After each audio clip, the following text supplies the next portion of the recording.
Hello everyone. In this video we're going to talk about the difference between a wireless access point and a Wi-Fi router. Now a lot of people think that these two devices are the same thing, but even though they do look similar and they do similar things, they are in fact different.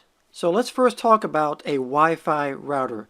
Now almost everyone who has an internet connection in their home would have a Wi-Fi router, whether that Wi-Fi router is a separate device or if it's built into their modem. A Wi-Fi router is what allows multiple wired and wireless devices to join together in a local area network. It'll broadcast a Wi-Fi signal so that wireless devices can connect to it, and it'll also have a built-in switch with several network ports so that wired devices can connect to it using Ethernet cables. And then that Wi-Fi router will directly connect to a modem to give those devices internet access. Wi-Fi routers are mainly used in homes and small offices. So here we have a typical home where a couple of desktops are connected to the Wi-Fi router's built-in switch using cables, and we also have laptops and tablets that are connected wirelessly to the router.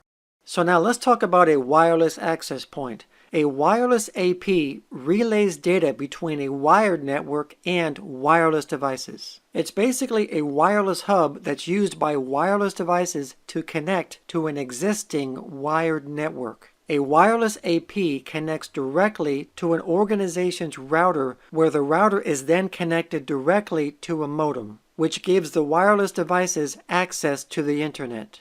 Now, wireless access points are primarily used by medium to large organizations, and typically an organization will have multiple access points to make sure it covers the entire building. So for example, here we have a medium-sized office, and this office has desktop computers, laptops, and tablets. So the desktop computers will connect to the organization's router using Ethernet cables. But in order for the wireless laptops and tablets to connect to the network, this office is going to use wireless access points. So the access points are going to be placed in strategic places, and each of them will connect to the router using an Ethernet cable. Then once that is done, they will all broadcast a Wi-Fi signal so that the laptops and tablets can connect wirelessly and join this network. So now all the desktop computers and wireless devices are joined together in one network. And that one network is managed by one single router. And because wireless access points are managed by a single router,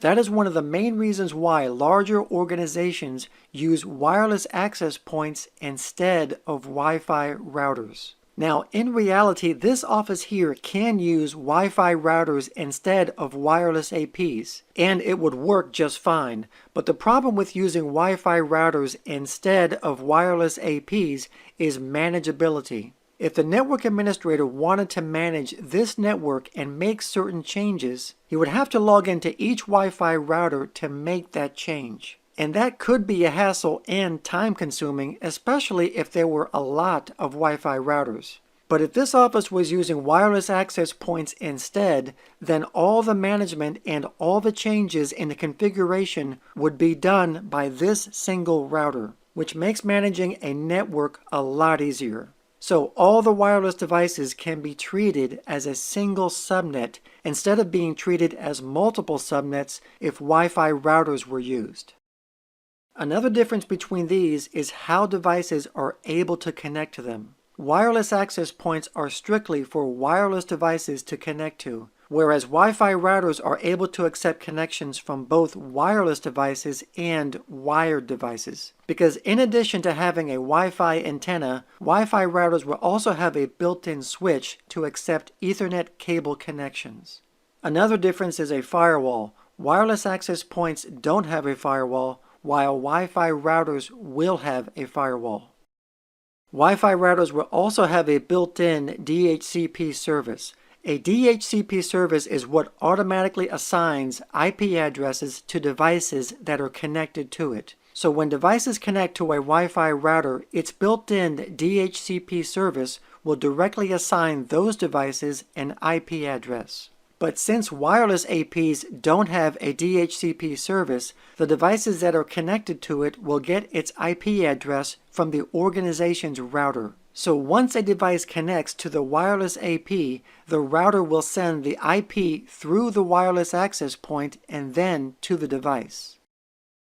And another difference is that Wi-Fi routers will have a WAN port or Internet port. A WAN or Internet port is where you would plug in a network cable coming in from your modem.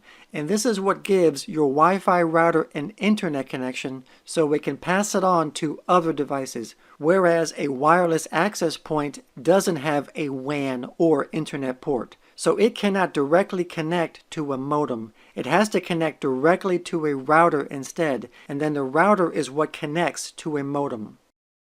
And on a final note, wireless access points are often used to further extend a network's existing wireless signal. So for example, if this home needed to extend its Wi-Fi signal further into this home, you can attach a wireless access point using a network cable to the Wi-Fi router so that distant devices can connect to the Wi-Fi signal.